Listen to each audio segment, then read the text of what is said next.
La parole est à vous. Merci beaucoup, Excellence. Monsieur le Président, Mesdames et Messieurs les membres du Conseil de sécurité, merci de votre soutien depuis ma désignation en tant que représentante spéciale du secrétaire général pour la Libye. Votre appui permet à la MANUL de s'acquitter de son mandat avec efficacité. Depuis mon arrivée en février, je me suis lancé dans des larges consultations avec des acteurs libyens de toutes les sphères, politiques, militaires, sécurité, judiciaire, les institutions de contrôle, les partis politiques, la société civile, des responsables femmes, ainsi que la communauté diplomatique. Leur vision, leur point de vue sur la situation en Libye ont été précieuses. J'ai entendu plus des points de vue diversifiés. La plupart des responsables libyens appellent à un processus politique inclusif et font remarquer la nécessité urgente de mettre un terme aux actes unilatéraux, d'unifier les institutions et de rétablir la stabilité. Certains estiment qu'un nouveau gouvernement unifié est la seule solution, alors que d'autres affirment que cela ne fera que prolonger la période de transition qui dure depuis 15 ans. Cette philosophie insiste sur l'importance de renforcer les institutions existantes, constatant que la création d'un gouvernement de transition n'a pas permis de répondre aux défis fondamentaux de la Libye. Toutes les parties sont d'accord sur la tenue d'élections, mais il y a des points de vue divergents sur le fait qu'un cadre constitutionnel devrait ou non précéder des élections générales. La volonté politique de compromis est essentielle pour parvenir à une feuille de route faisant l'objet d'un consensus pour régler la crise politique libyenne et achever la transition. Les élections doivent être intégrées dans un cadre politique complet pour promouvoir l'édification de l'État en unifiant et en renforçant les institutions. Monsieur le Président, la MANUL appuie le travail du comité consultatif pour mettre au point des options pour faire face aux questions électorales qui font objet de contentieux. Le comité a organisé des sessions à Benghazi et à Tripoli, y compris avec le comité 6+6 et la haute commission électorale nationale pour discuter de ces enjeux. Le comité est en train d'achever ses délibérations et devrait soumettre son rapport pour proposer des options sur la manière de procéder d'ici la fin du mois s'il n'y a pas de retard. Je remercie le comité de sa mobilisation dans cette entreprise importante.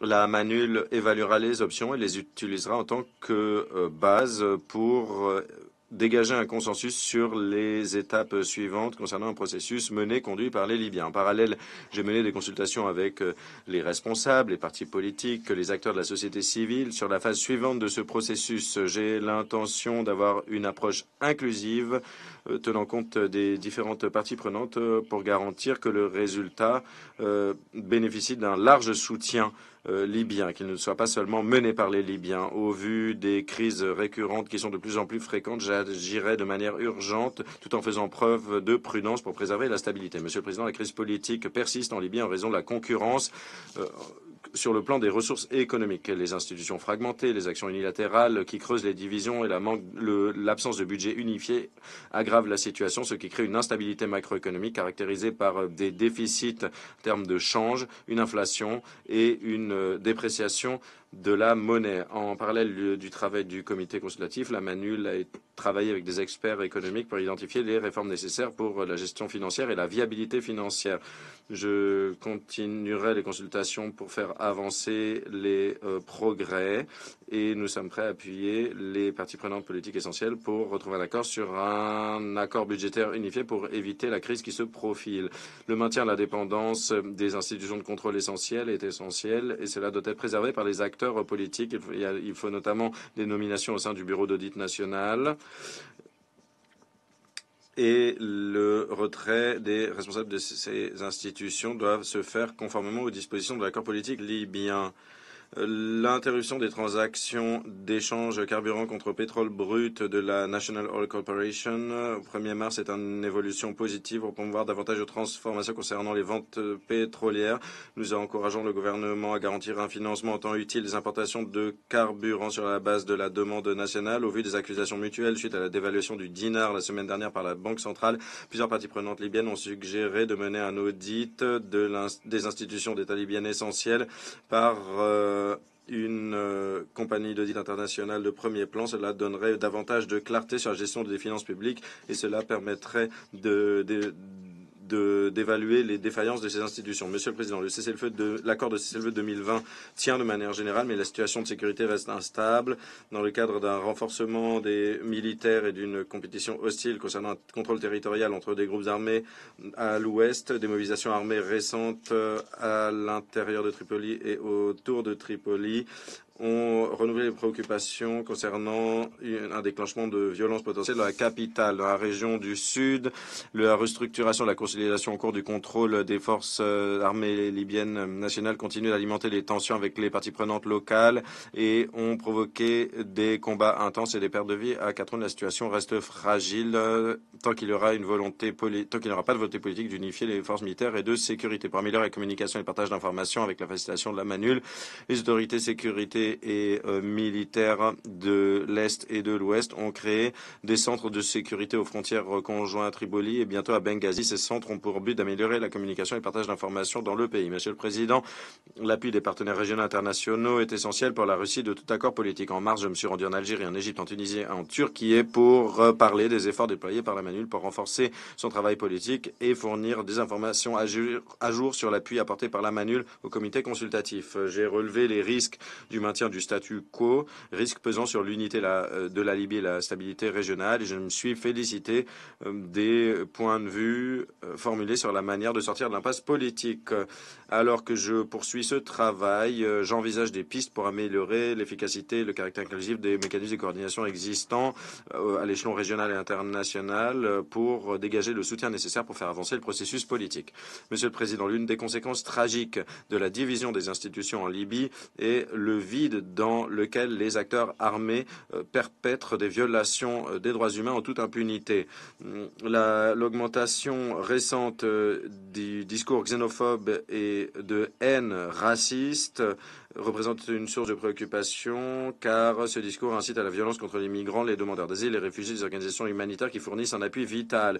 Le fait de décrire les migrants comme des menaces de sécurité a déclenché des manifestations, des arrestations de masse et une fusillade mortelle. Les activités de certaines organisations humanitaires officiellement enregistrées en Libye ont été suspendues, leur personnel a été interrogé, ce qui entrave la fourniture d'une aide vitale et ce qui a provoqué la mort de 3 personnes. Le ciblage d'organisations humanitaires, de migrants, de demandeurs d'asile et de réfugiés doit cesser. Nous saluons des discussions récentes entre le gouvernement et l'ONU pour faire face à cette situation et encourageons tous les acteurs politiques à adopter une approche plus complète pour faire face à la traite de migrants et garantir une marge de manœuvre pour le travail humanitaire en garantissant un accès sûr et sans entrave des organismes de l'ONU et de leurs organisations partenaires. Monsieur le Président, les détentions arbitraires continuent de se faire jour en Libye avec notamment un ciblage de professionnels de la justice et d'opposants politiques. Bien sûr, les libérations récentes en Libye, dans l'Est et dans l'Ouest de la Libye, représentent une évolution positive, mais des centaines de personnes croupissent toujours dans des centres de détention de manière illégale. J'exhorte fermement les autorités à faire en sorte que les arrestations se fassent conformément au droit et je les appelle à ce que les personnes privées de liberté aient droit à des procédures régulières. En outre, je relève la nécessité urgente de libérer toutes les personnes détenues de manière arbitraire sans délai. Les femmes en Libye font face à des difficultés significatives et à des violences sans protection juridique ou sociale suffisante. En réponse à cette préoccupation, les experts libyens ont mené des consultations approfondies pour mettre au point un projet de loi sur la protection des femmes contre la violence. Cette loi complète, qui fait face aux lacunes en matière de protection et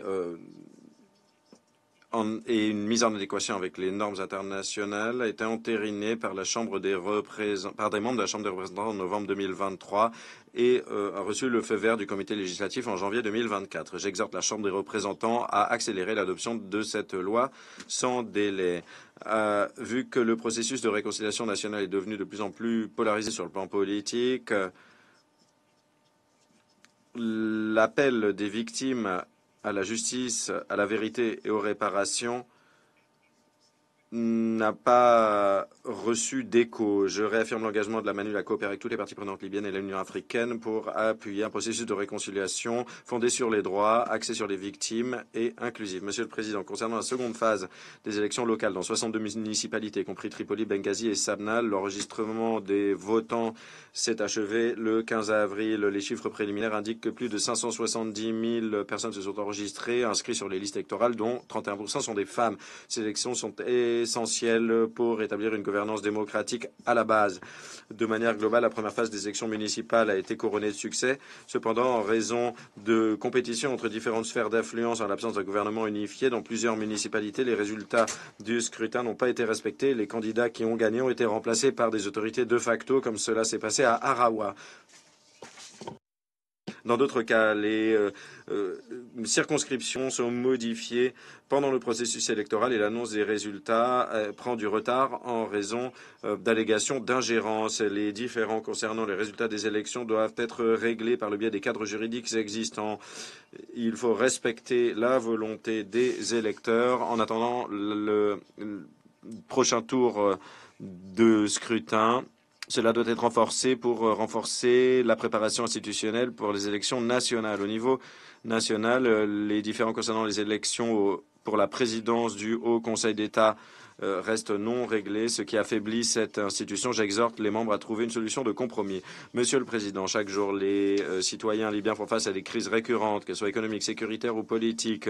Les divisions politiques et institutionnelles prolongées, associées à des mesures unilatérales néfastes et une lutte pour le contrôle des ressources par une minorité privilégiée font que les aspirations et les besoins des Libyens sont pris en otage. Le fait de dépenser de manière excessive les grandes ressources de la Libye en l'absence d'un budget national convenu pourrait mener à un effondrement économique si on ne règle pas la situation, et ce malgré le fait que les ressources du pays pourraient permettre de répondre de manière adéquate aux préoccupations en matière de sûreté, de sécurité, de bien-être des citoyens. L'objectif de la MANUL est d'appuyer la population libyenne pour mettre un terme aux transitions successives pour réaliser l'appel à la stabilité, la bonne gouvernance et garantir, entre autres, l'unification des institutions libyennes et pour la tenue d'élections nationales inclusives. Les États membres ont différents intérêts sur la Libye, mais la communauté internationale doit coopérer sur un plan unifié pour appuyer l'État démocratique, pour parvenir à un État démocratique et répondre aux besoins de base de la population pour promouvoir la croissance économique, un développement équitable. L'inaction, ce sera plus néfaste que le coût du changement. Je vous remercie. Spécial du secrétaire général pour la Libye, et puisque c'était son premier briefing à ce